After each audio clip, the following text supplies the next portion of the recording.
Lecture de la lettre de saint Paul apôtre aux Romains. Frères, que dirons-nous d'Abraham, notre ancien selon la chair? Qu'a-t-il obtenu? Si Abraham était devenu un homme juste par la pratique des œuvres, il aurait pu en tirer fierté, mais pas devant Dieu. Or, que dit l'Écriture? Abraham eut foi en Dieu, et il lui fut accordé d'être juste. Si quelqu'un accomplit un travail, son salaire ne lui est pas accordé comme un don gratuit, mais comme un dû. Au contraire, si quelqu'un sans rien accomplir a la foi en celui qui rend juste l'homme impie, il lui est accordé d'être juste par sa foi. C'est ainsi que le psaume de David proclame heureux l'homme à qui Dieu accorde d'être juste, indépendamment de la pratique des œuvres. Heureux ceux dont les offenses ont été remises et les péchés effacés. Heureux l'homme dont le péché n'est pas compté par le Seigneur.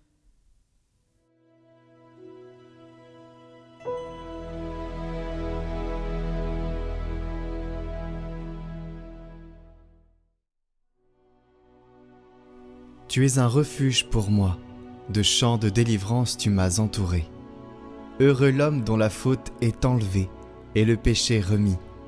Heureux l'homme dont le Seigneur ne retient pas l'offense, dont l'esprit est sans faute. Je t'ai fait connaître ma faute. Je n'ai pas caché mes torts. J'ai dit, je rendrai grâce au Seigneur en confessant mes péchés. Toi, tu as enlevé l'offense de ma faute. Que le Seigneur soit votre joie. Exultez, homme juste, homme droit, chantez votre allégresse.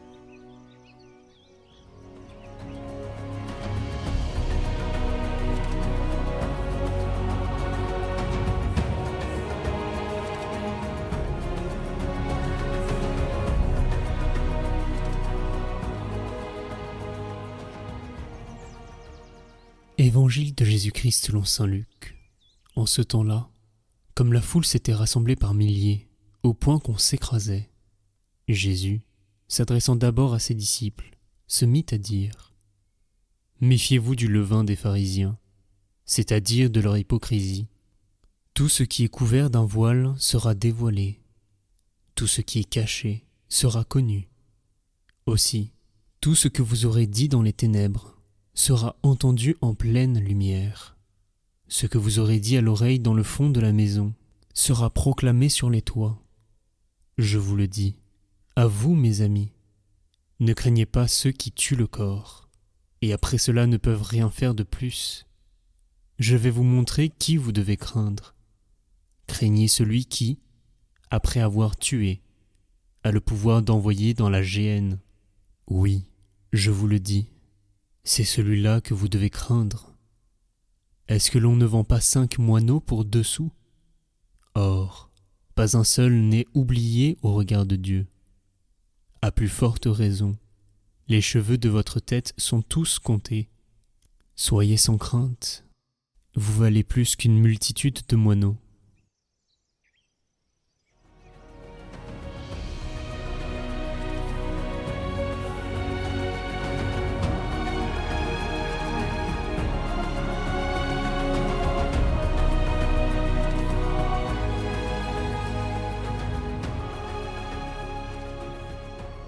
Dieu ne nous oublie jamais.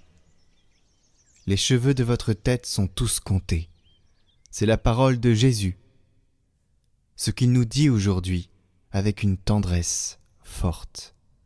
Autrement dit, rien, absolument rien de toi, de ce que tu as dans le cœur, n'échappe à Dieu. Ce n'est pas une image, c'est une déclaration, et par n'importe laquelle, la déclaration d'amour. Si Dieu connaît jusqu'au nombre de tes cheveux, c'est qu'il voit tout de ta vie, tes joies, tes chutes, tes blessures, et même ce dont tu ne parles à personne. Alors pourquoi avoir peur? Ce passage n'est pas une menace sur le jugement, mais c'est un appel à la confiance absolue.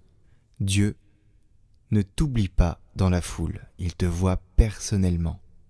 Même si on est des milliards, il te connaît. Il t'a fait dès le sein de ta mère. Quand tout semble perdu, quand tu ne comprends plus ce qui t'arrive, ta vie reste entre ses mains, et ses mains ne lâchent jamais.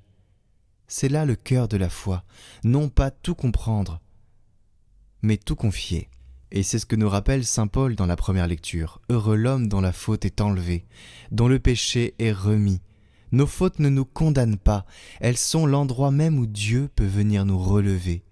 La confession n'est pas un procès pour humilier, ou un rappel de notre faiblesse pour nous abaisser de la part de l'Église, mais une renaissance. Le moment où nous disons à Dieu « J'ai besoin de toi » et où lui nous répond « Je te rends ta dignité ».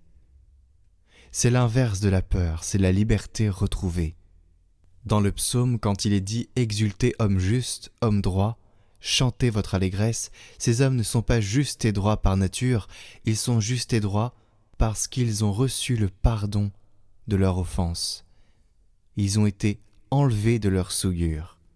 Alors aujourd'hui où nous fêtons saint Ignace d'Antioche, qui a vécu cette confiance jusqu'au martyre, il savait que la foi ne protège pas de la souffrance, mais qu'elle garde du désespoir. Alors, aujourd'hui, n'ayons pas peur, laissons-nous compter parmi ceux que Dieu relève. Seigneur, toi qui connais jusqu'à mes cheveux, fais-moi vivre dans la confiance, non dans la crainte. Quand je tombe, relève-moi. Quand je m'éloigne, rappelle-moi. Saint Ignace, toi qui as cru jusqu'au bout, apprends-moi à remettre ma vie entre les mains de Dieu avec la foi de celui qui sait qu'il est déjà sauvé. Saint Ignace d'Antioche, priez pour nous.